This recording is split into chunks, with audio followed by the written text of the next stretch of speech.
Bonjour à tous, excellent début de semaine sur France 3, soyez les bienvenus dans votre magazine régional préféré. Si, on me l'a dit, c'est vrai. 9h50 le matin en Auvergne-Rhône-Alpes, nous sommes le lundi 19 juin, nous fêtons aujourd'hui les Romualdes. Excellente fête à eux. Tout de suite, un coup d'œil sur le sommaire de l'émission d'aujourd'hui. Une statue du papa du petit prince, mais pas seulement, eh bien, elle sera fondue dans très peu de temps dans la Drôme et c'est le feuilleton très chaud que vous nous proposez, Dolores, aujourd'hui. Bonjour Alain, effectivement un feuilleton très chaud parce qu'on est ici dans la Drôme à Mercurolles, dans l'atelier de fonderie d'art de Maurice Adobati. On vous en dira un peu plus dans quelques instants. Je suis avec le créateur de la statue et les maîtres fondeurs. Vous allez voir, c'est passionnant comme histoire. J'espère bien qu'on va voir, on retrouve dans quelques secondes. C'est donc à Mercurolles, dans la Drôme, que nous rejoignons donc Dolores Mazzola pour cette première étape essentielle dans la fabrication d'une statue monumentale. Et c'est peut-être la plus magique, Dolores. Alors, la plus magique, Alain, des étapes, vous verrez, c'est compliqué. Hein. Vraiment, c'est un feuilleton qu'il faut qu'on vous raconte par le menu. Et ça commence par cette pièce-là, qui est la pièce modèle. Je suis avec son créateur, Pascal Jacquet. Bonjour. Vous le connaissez, Alain, vous l'avez déjà reçu dans l'émission, hein, Pascal Jacquet. Bonjour, Pascal. Cette statue, pièce modèle, elle fait combien de hauteur? Elle fait 3,20 m de hauteur. D'accord. Et c'est la représentation de Saint-Exupéry, dites-moi. Pas vraiment. Pas vraiment. Hein, pas vraiment. Expliquez-moi. Saint-Exupéry est une des composantes de la sculpture. Nous avons fait appel à la figure de Saint-Exupéry, symboliquement par rapport à ce qu'il représente d'une manière humaniste, pour porter les valeurs que nous voulons faire porter à cette sculpture. Alors, cette sculpture, c'est un projet qui a vu le jour il y a quelques années déjà, on va dire, qui a vu le jour, qui est né dans votre imaginaire il y a quelques années. C'est un projet qui date de quand? C'est un projet qui date de 2011, qui a germé dans l'esprit d'Alain Ravouna, qui est le fondateur du festival Lyon BD, et qui recherchait un trophée pour ce festival. Voilà. Et ils ont mené une réflexion avec Benjamin Lebec, qui est un dessinateur, et de fil en aiguille, Alain a pensé à faire appel à la figure de Saint-Exupéry, qui, en tant que dessinateur, auteur et lyonnais, pouvait être utilisé dans ce cadre-là. Alors, la voilà cette statue, hein. Au final, là c'est à une échelle beaucoup plus réduite, donc voilà à quoi elle va ressembler au final. Donc on a la figure de Saint-Exupéry, on a... La représentation de la jeune génération, le principe étant, c'est une espèce d'éloge du principe de transmission intergénérationnelle et qui se fait grâce à la culture, c'est-à-dire le livre et le crayon. Le livre et le crayon, hein, puisqu'il est dans les mains du lionceau, c'est un Exactement. petit lion. Alors, elle est compliquée cette statue, on voit il y a un élan, c'est un petit peu un symbole aussi, cet élan vers l'avant. La sculpture a son propre langage et tous les paramètres de la sculpture sont signifiants. Donc il ne faut pas considérer le déséquilibre simplement du point de vue technique, mais du point de vue du sens. D'accord. Je l'ai pensé, cette sculpture, comme un arbre. Depuis une trentaine d'années, moi personnellement, dans ma Bourgogne, je plante des arbres avec mon épouse. Et en tant que plasticien, cette notion de végétal et d'arbre est très importante. Et lorsque Benjamin et Alain m'ont parlé qu'on pouvait éventuellement faire une sculpture en partant de ce casting-là, j'ai fait référence j'ai pensé tout de suite à Terre des Hommes. Et voilà, j'ai envisagé cette sculpture comme un arbre en train de prendre naissance et finalement vers le ciel. Voilà, Saint-Exupéry, c'est un chêne. D'accord. Alors je vois cette statue, elle a un nom en espéranto.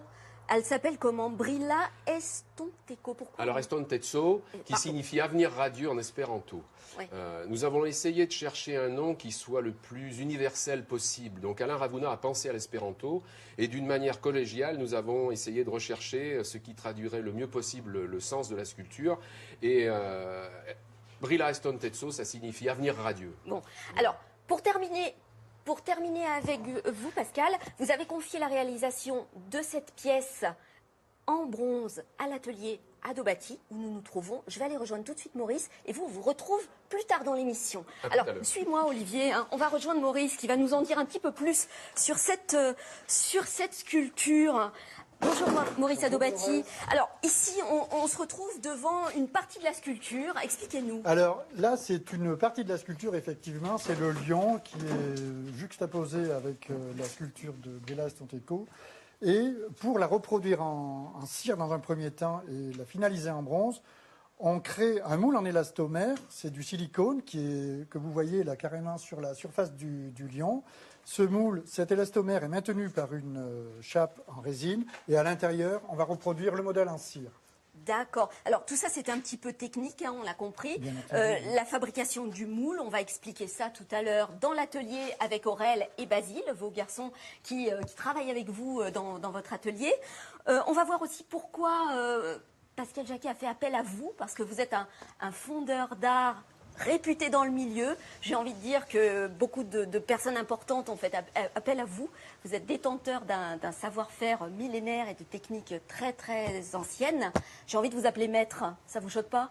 Un peu, mais écoutez, je l'accepte. Vous l'acceptez? Bon, très bien. Alain, on va voir tout de suite. On va voir tout de suite avec Maurice, avec Basile, avec Aurel, comment on fabrique des moules qui vont amener à la fabrication de cette sculpture. On se rejoint tout à l'heure. À tout à l'heure, c'est passionnant. Moi, j'ai hâte de voir le deuxième épisode. Alors, on va peut-être retrouver Dolores Mazzola qui nous attend normalement, à moins qu'on ait... Ah, bah la voilà, elle s'impatiente. Moi, j'ai l'impression qu'elle s'impatiente. Dolores, qui est, je le rappelle, à Mercurol, et elle est dans les petits secrets de la fabrication d'une statue monumentale qu'on verra, peut-être dans pas très longtemps d'ailleurs, Dolores. Ça va Alain, avec Yannick, hein, pendant que vous prenez le frais virtuellement, nous on a chaud ici à Mercurol et on est impatients de vous présenter la suite de ce feuilleton très chaud justement sur la fabrication de cette statue monumentale qui sera installée très prochainement, on vous dévoilera la date en fin d'émission, devant la gare Saint-Exupéry près de Lyon. Alors je retrouve ici dans l'atelier de Maurice Adobati, de Maître Adobati, notre invité principal, fil rouge, Maurice Adobati. Parlez-nous de cette étape fondamentale qui sont les moules. Parce que moi, je pensais qu'une statue aussi grande que ça se coulait en une fois, mais non. Ah non. C'est pas possible. On réalise plusieurs moules. Donc ça, c'est le moule du lion, une partie du moule de lion qu'on a pu démouler. C'est l'élastomère, vous voyez, avec la chape en résine qui le maintient. Et dans ce moule, on reproduit le modèle en cire, c'est-à-dire qu'à côté, on peut voir justement le museau, la tête, voilà, ouais. Exactement. Et on a déposé à l'aide du pinceau une couche régulière sur toute la surface du métal. Allez-y, Dolores, vous travaillez très bien. Je travaille très bien, moi. Je vais voir si je vous ai formé correctement. Oh, je ne sais pas, parce que vous êtes maître. Allez-y, vous déposez un peu. Voilà. Ça, on fait exactement comme ça. Ouais, et ensuite... Des années d'épilation à la cire, hein, derrière moi. C'est pour ça que le lion est imberbe. D'accord. Et ensuite, à partir de cette cire, on peut rejoindre donc Basile. Et Aurel. Qui se font aider par Christopher, d'ailleurs. Pour l'alimentation. Et là, ils vont peut-être vous expliquer ce qu'ils sont en train de réaliser. Alors, oui, avant l'explication, Maurice, j'ai l'impression que du coup, cette statue, on la découpe en plusieurs morceaux. On décide de faire des coupes pour pouvoir la fondre par morceaux. Oui, parce que si c'est une sculpture qui, au final, va peser autour de 700-800 kilos à peu près. Pour 3,20 m, c'est lourd. Pour 3,20 m. C'est lourd et à la fois, c'est léger. Parce que c'est quand même du bronze et la densité est de 8,5 tout simplement. Et c'est pour cette raison qu'on la découpe. Et ensuite, on l'assemble sur une tubulure en inox réfractaire, en acier inoxydable, voilà. Tout simplement. D'accord. Et on soude tous ces morceaux autour de cette structure. Tout ça, ça permet de maintenir l'ensemble de ces morceaux. Ça veut dire qu'on est obligé, arbitrairement ou pas, j'ai l'impression que de décider de faire différents coupes à certains endroits. Des coupes à certains endroits, et pas n'importe où. Hein, là, pour le coup, on est obligé d'être rigoureux. Alors, dans la fabrication de ce moule, Aurel, bonjour. Bonjour. Merci de nous expliquer un petit peu ce qu'est en train de faire votre frère Basile, ici, sur cette partie du moule. Alors, c'est très simple. Basile, donc...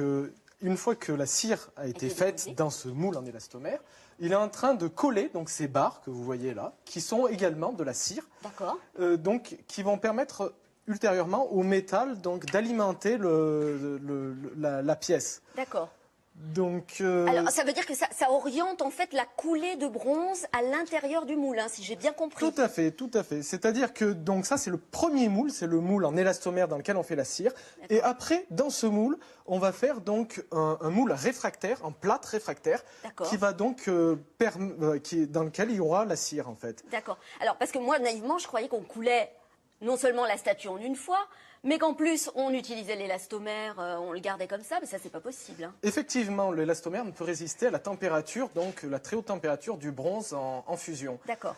Donc c'est pour ça qu'on fait dans ces élastomères des cires, et ces cires, on fait un deuxième moulage, le moulage réfractaire, qui donc va permettre de faire, en fait, d'être cuite et donc de disparaître en voilà, fait. la cire va fondre. D'où c'est perdu d'ailleurs. Hein. Alors effectivement, c'est la technique de la cire perdue qu'on utilise aussi dans d'autres métiers, en verrerie par exemple, hein, je crois. Hein. Si je dis pas de bêtises, vous m'arrêtez, maître. Hein Exactement. Donc, et puis dans d'autres domaines aussi, hein, comment ça s'appelle, les prothésistes l'utilisent aussi cette technique. Et puis dans le domaine industriel, naturellement. D'accord. Alors Aurel, vous avez travaillé aussi à la fabrication de ces moules qui vont permettre après la création de la statue finale. Combien vous en avez conçu pour arriver à cette... Combien il en faut Alors, de ces moules pour réaliser une pièce de la taille du Saint-Exupéry, il faut approximativement, on va dire, 16 moules. 16 moules. Entre 15 et 20 moules, nous on en a fait à peu près 16. Donc c'est voilà, c'est. Oui, c'est quand même. Alors c'est une étape quand même que vous maîtrisez parfaitement. Oui. C'est celle où il n'y a pas de surprise. La technique de la fabrication du moule, c'est quelque chose que vous connaissez. Les procédés sont rigoureusement techniques et du coup il suffit donc d'appliquer les méthodes pour pouvoir obtenir des résultats. Vous êtes en train de me dire que c'est facile, mais je n'en crois pas un mot, n'est-ce pas, Maurice? Si, c'est vrai, ils sont bien formés, ils sont nés dans le chaudron, il faut dire. Ils sont tombés dans le chaudron quand ils étaient petits. Voilà, Alain, on va se retrouver dans quelques minutes pour la suite. On continue à avoir très chaud ici. Pour la suite de ce feuilleton sur la fabrication de cette magnifique statue Brilla Estanteco. C'est ça, on va voir ça avec son créateur tout à l'heure, parce que c'est de l'espéranto, je manie pas très bien cette langue encore, même si c'est une langue internationale. On va voir ça tout de suite. Ouais, vous maniez plein de choses, tellement mieux, Dolores. On vous retrouve dans quelques secondes. Toute l'équipe était les yeux rivés sur l'écran, parce que c'est vrai que c'est passionnant. On va retrouver Dolores Mazzola tout de suite à Mercurol. On est en train de voir comment est fabriquée cette statue monumentale qu'on verra dans quelques temps, j'imagine, à 2 pas de l'aéroport Lyon-Saint-Exupéry. On approche dans les étapes, là, la statue et progresse, Dolores. Alors, oui, Alain, effectivement, on progresse dans les étapes de fabrication. Là, ici, avec mes deux invités, avec Aurel et Maurice, on a un petit peu le résumé de la séquence précédente. Expliquez-nous. Oui, c'est exactement ça. On voit le travail qu'a pu réaliser Basile en dessous, dans le moule en élastomère qu'on enlève, pour finalement découvrir la cire. La cire, le modèle en cire. Et là, on voit le bras avec la main amputée. Et on enlève, pareil, de l'autre côté, une chape en résine pour permettre de découvrir complètement le bras. Et ensuite, on va pouvoir l'englober dans un moule de plâtre, un moule de potée, on appelle ça, de manière à le faire cuire, d'où cire perdue, puisque toutes les parties en cire vont fondre et laisser du vide dans lequel on va mettre du bronze en fusion. Alors, cette étape-là de bronze en fusion, c'est la fameuse coulée. Exactement. Alors, c'est une étape un petit peu sensible, on va dire, Aurel, hein, n'est-ce pas? On avait vu... Tout à fait. C'est une étape qui nécessite énormément de concentration. Et donc, il fait extrêmement chaud. Oui. Et aucune erreur n'est permise, étant donné la température de 1200 degrés. 1180 pour être précis. Pour le bronze en fusion. Pour le bronze en fusion. Alors, on avait des images, parce qu'on est venu quand même un petit peu avant voir cette coulée. Vous en aviez organisé une. Alors, ça se passait très exactement par là. Hein. J'aimerais qu'on voit, on va se mettre à l'endroit même où se passait cette coulée, ici. Voilà, c'était là-dessous, effectivement, Dolores. C'était sous nos pieds. Vous étiez tous les deux à manier le creuset. Voilà. À l'aide du palan aussi, c'est ça. C'était un petit peu... c'était chaud. Hein, c'était chaud, on peut le dire. C'était chaud. Oui. Alors, on fabrique toujours plus de...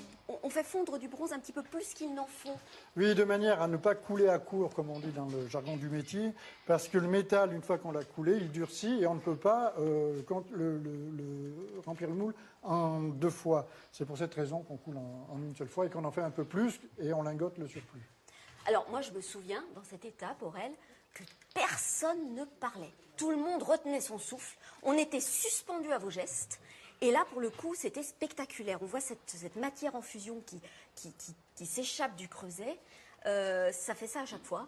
Effectivement, le rayonnement est tel que ça laisse bouche bée, je dirais, oui. le public. Le public. C'est vrai que c'est C'est toujours spectaculaire. Voilà, très C'est spectaculaire. très émouvant parce que c'est quand même du bronze en fusion. On sent que la matière, on ne peut pas la palper, maîtriser, on la dompte pas.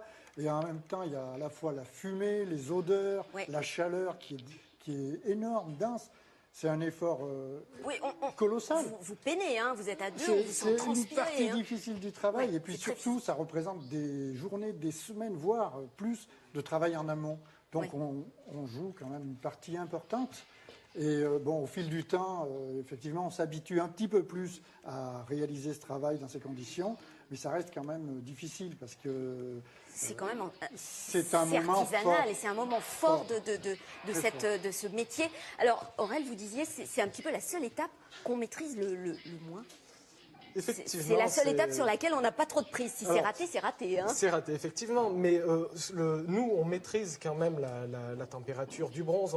La seule chose qu'on ne maîtrise pas vraiment, c'est l'intérieur du moule, en fait. Le moule qui, lui, doit être manié avec d'énormes précautions. Et donc, la cuisson de ce moule, tout ça est une étape délicate. Alors, moi, je me souviens, vous m'aviez expliqué, en plus, le moule, il est enfermé, emprisonné dans du sable, il est enterré là-dessous, sous nos pieds. Hein, c'est ça, hein, si on soulève là, il y a quoi? Allez-y. Regardez, il y a du sable de Il y a du moulage. sable. C'est un sable qui est, comme on dit, plastique. Il tient comme ça. Ouais. Vous voyez, quand on le serre, Ouais. de manière à serrer le moule très fort. Puisque je prends souvent cet exemple par rapport à la hauteur du moule. Oui. Si vous prenez un lingot de 15 kg de métal, que vous le lâchez sur le pied de cette hauteur et de cette hauteur, l'impact n'est pas le même. C'est pour ça qu'on le serre, voilà, pour comprendre simplement les choses. D'accord. En fait, c'est un métier dangereux, hein, on peut le dire, il faut le rappeler. C'est un métier dangereux qui nécessite des années de travail, d'expérience, de manipulation. Oui, puis on apprend toute notre vie, c'est ce qui est passionnant, c'est vraiment c'est toute cette profondeur qui est intéressante dans ce métier. C'est que c'est jamais fini. Alors, on apprend toujours. Alors, on avait sorti le moule du sable. On va passer à une autre opération, un petit peu celle qui donne beaucoup d'émotions. C'est celle où on démoule, mais ça ne s'appelle pas comme ça. On appelle ça comment, cette opération où on casse le moule? Alors, c'est le décochage. Le décochage. C'est le terme technique en fonderie, donc de casser le moule réfractaire. C'est le décochage. Il s'effectue avec un Karcher, un nettoyeur très haute pression à 260 bars. On va voir ça tout de suite, Alain, le décochage. On se retrouve dans quelques minutes. Grand plaisir, Dolores. C'est vrai que c'est fascinant. Moi, j'ai eu le plaisir d'aller chez Maurice Adovati pendant une coulée. C'est vraiment quelque chose de fascinant. On se retrouve dans quelques minutes parce que Dolores nous attend. C'est vrai qu'il y a une étape fatidique, justement, dans la construction, l'élaboration, la fabrication de cette statue. Saint-Exupéry et pas seulement, Dolores. C'est parti. Où en êtes-vous? Allez-y.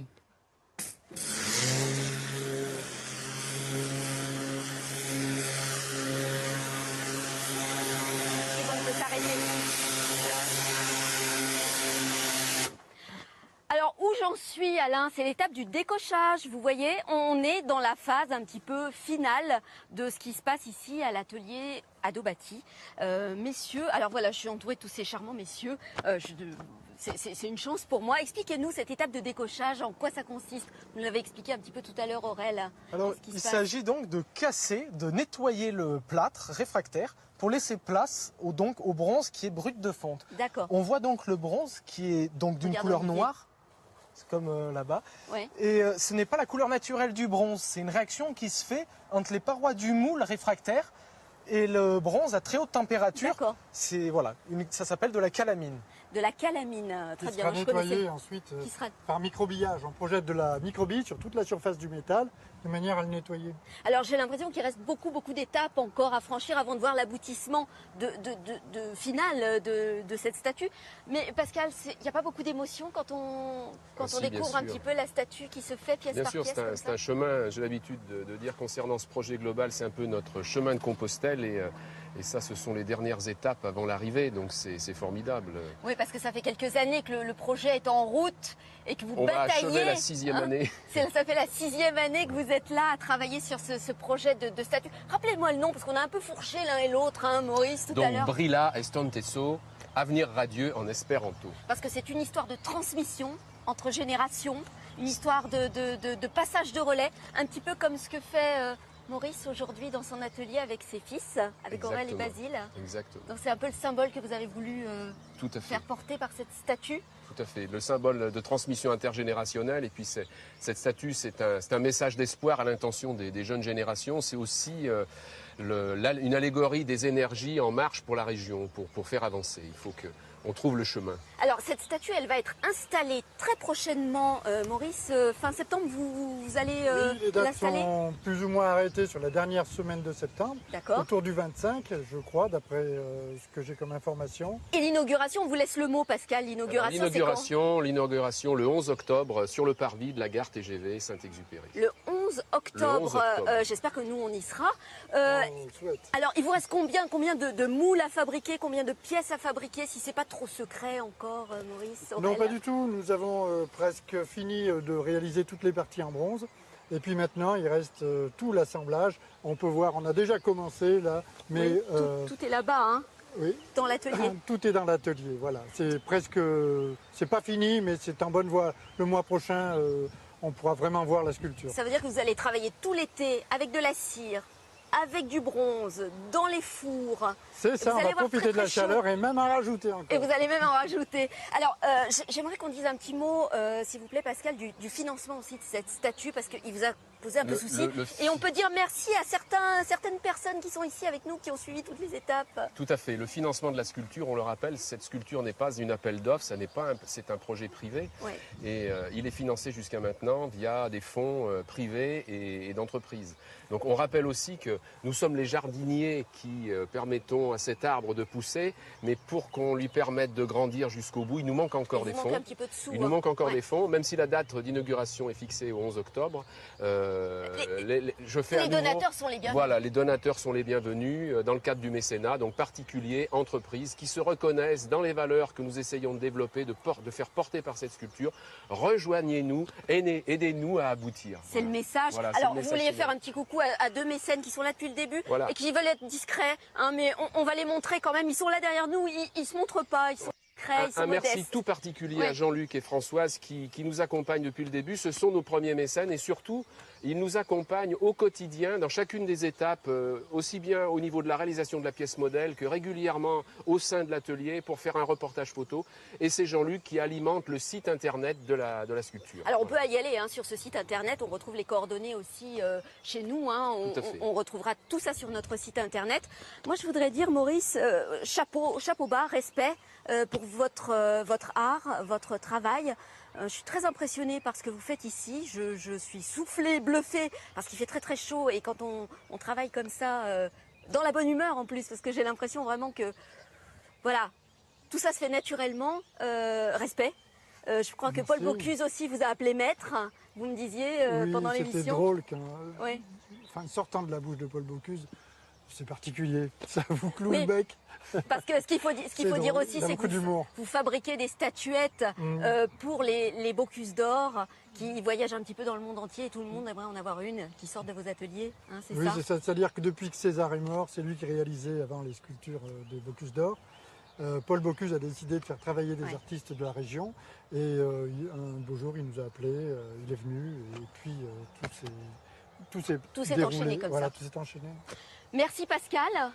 Merci à vous. Maurice. Merci beaucoup. Merci Aurèle, merci à nos mécènes, merci Basile, merci Christopher aussi qui a débourré, qui a débourré la statue. Décoché, débourré c'est pour les chevaux. Hein, évidemment, voilà, on se trompe, hein, les métiers comme ça c'est compliqué, on n'apprend pas le métier de fondeur en 5 minutes.